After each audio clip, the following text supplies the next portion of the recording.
Hello, Virgo. It is time for your August reading. This is your month ahead reading. We're going to start out with an oracle card and see what kind of energy you'll be working with here in the month of August. And you have Head in the Clouds. This is where you may be feeling a little distracted or even a little fuzzy headed, maybe throughout the month of August. Thoughts won't necessarily be clear. There's going to be daydreaming involved, and it's that kind of it's a mellow feeling. Definitely not your typical self. Mercury is going in retrograde in August, so that might be part of this. So be careful about doing any like signing contracts or legal agreements or anything like that. You could also have issues with technology, and that might be just why your energy is feeling a little more lackadaisical, if you will, in the month of August. But it doesn't hurt to dream and maybe have a little fun with it as you're going through this whole thing. Or maybe this helps just to know that maybe you need to read things twice or 3 times just to make sure you're fully understanding everything, because you don't wanna miss out on any key details. All right, let's see what tarot messages we have for you. And you may hear my puppy in the background. Apparently, she's decided to wake up from a little nap. Hopefully, she won't be too disruptive. Okay, we're starting off here with the 9 of Swords, the 4 of Wands, the Sun, the 7 of Cups, and the Strength card. Now, this first card that we're starting out here is very appropriate given the theme card that we have here. But generally, this looks pretty positive. You just got to be aware again. The strongest thing I'm getting, and I am feeling like a little buzzy head feeling for you. Definitely that head in the clouds kind of feeling. The 9 of Swords. Sorry, let's get into that. That feeling is sticking with my head right now. So take a breath. Okay, 9 of Swords. So this is a card about worry, anxiety, nightmares, insomnia, not being able to sleep. It's swords. It's an air element. It's about communication and knowledge.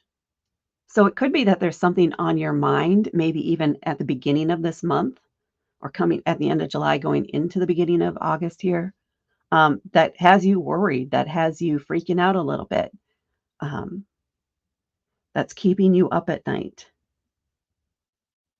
There's also a feeling here. Oh, it just was just there and it went. Where is it? I think it's the feeling that you don't like this cloudiness feeling. You don't like not being sure of what's going on. So I think part of this is just that feeling. You don't have all the details yet. You know that you're missing something or you may be missing something. And so I think just studying it again or looking at things again or rereading the contract or whatever it is going to help you a little bit. Just be aware that yes, there is going to be that worry, that anxiousness, that feeling, that buzzing at the back of your mind. And it could just be this energy that we're dealing with in March with that Mercury retrograde too. So try to give yourself permission to rest during the day, to take a nap if you need to take a nap. Don't let yourself get wrung out by this.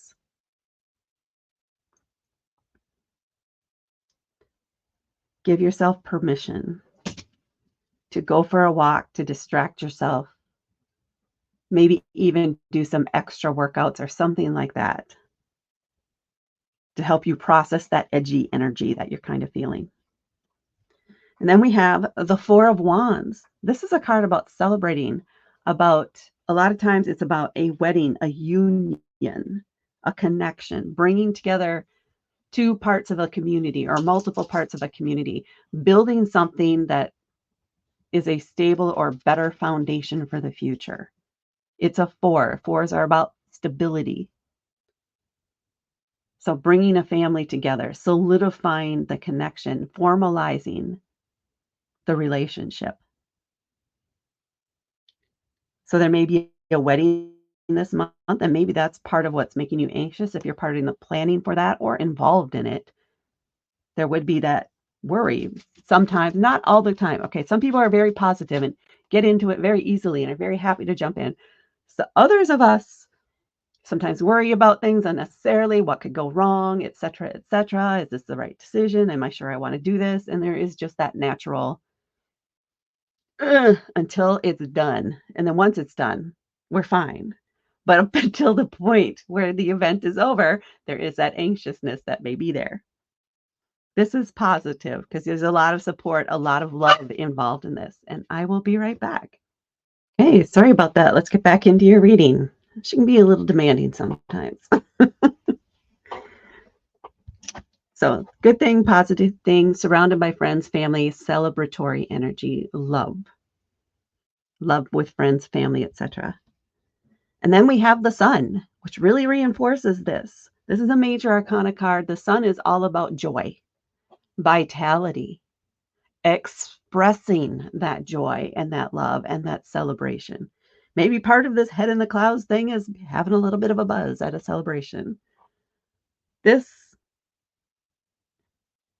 means that make sure that you are, even if things are unclear and fuzzy headed, make sure you're taking time to enjoy being with those friends, being with those families, having this time,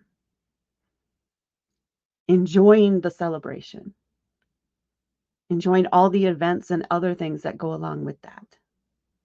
It's a time to really step into that joy and have that fun. Get outside, get into the sun, dance. Do something that's not typical of you, but that you enjoy just for the fun of it. If it's a rainy day, go out and dance in the rain. You can plan it, get your towels and stuff all ready. Put on the clothes that you don't care if you get wet, and then enjoy yourself. Or maybe just have that stuff ready in case there is a rainy day. So you can celebrate that, splash in the puddles, and just have fun. Enjoy life. And then we have the Seven of Cups. Cups are about our emotions. So this is going to be this, and this Seven of Cups indicates that you have some choices available to you, connected to your emotions. You may feel different ways about each one, but you have to make a choice here. This, and maybe this is part of why also you have this head in the clouds feeling here for this month. You need to rely on your emotions and your intuition when making this decision. Logic should not really be taken into account. The facts really shouldn't be taken into account when it comes to making this specific decision, making this choice. You want to tap into your emotional side, into your intuitive side when making this decision. That's the best way to make it, to get the one that is right for you, to choose the one that is really right for you. It's going to be the choice that feels the best to you, the one that brings you the most joy. It doesn't feel like it's a major life-changing thing. It's a transitory kind of decision, choice on which direction you want to go, maybe which avenue you want to take. Take the one that maybe the most fun. Anyway, the one that you feel more emotional connected to. Maybe it's a sentimental thing. Maybe it's something that you had a lot of laughter and things doing this. I almost feel like it's a game night, a drive in the country, a walk downtown, those types of different things. Which one feels the best to you? Pick and do it and embrace that joyous feeling without overthinking anything, because this isn't the month to be doing that.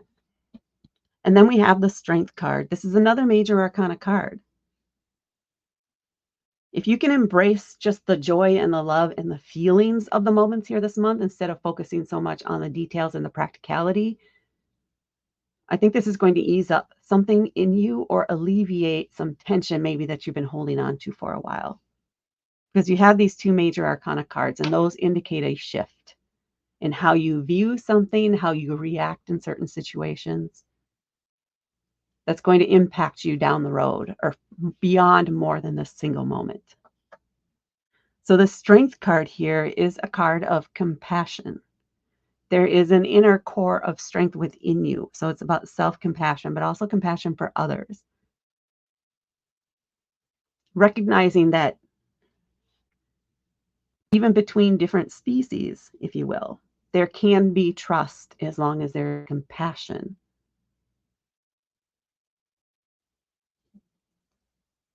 That does not mean that the other side won't lash out, but there is a sense of compassion of it's a it's a vibe, it's a wavelength. That's the word that wants to come through.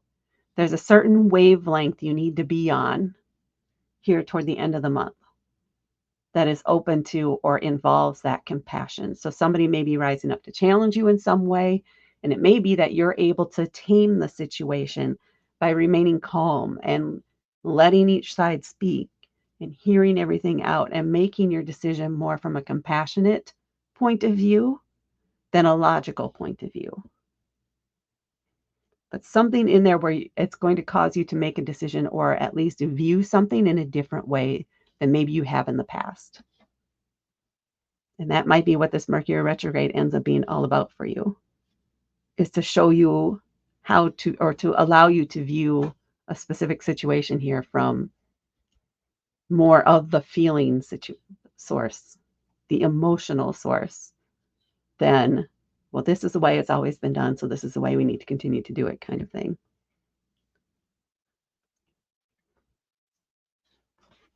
Very strong in that area for you.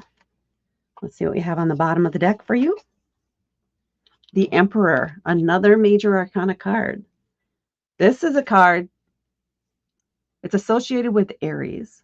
So it could be that you're working with an Aries in some way, or maybe this celebration involves an Aries, or this situation where you need to look at things from that more of a compassionate point of view involves this Aries.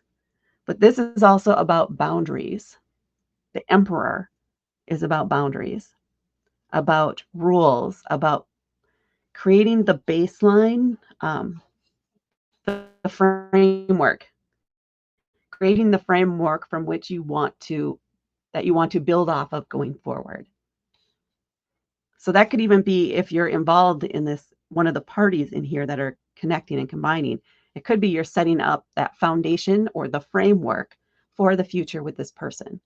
So there may be some negotiation involved, and we're going to do this. This is how we want to do things. This is the baseline that we want to work from going forward.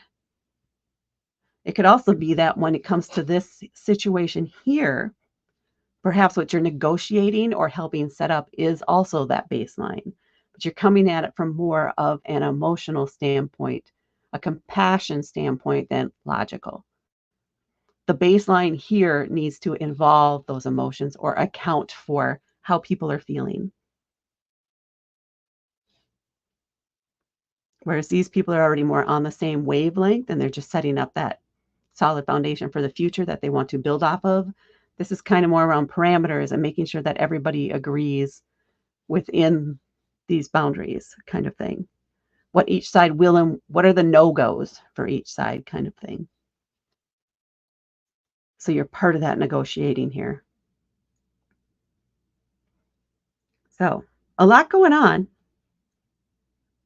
In spite of how, fuzzy-headed you may be feeling, you have a lot going on, a lot coming up. But it's overall very positive. And that's what I have for you, Virgo, for the month of August. Please hit that like button and please hit subscribe to help me grow my channel. Thank you so much for watching, and I will talk to you later.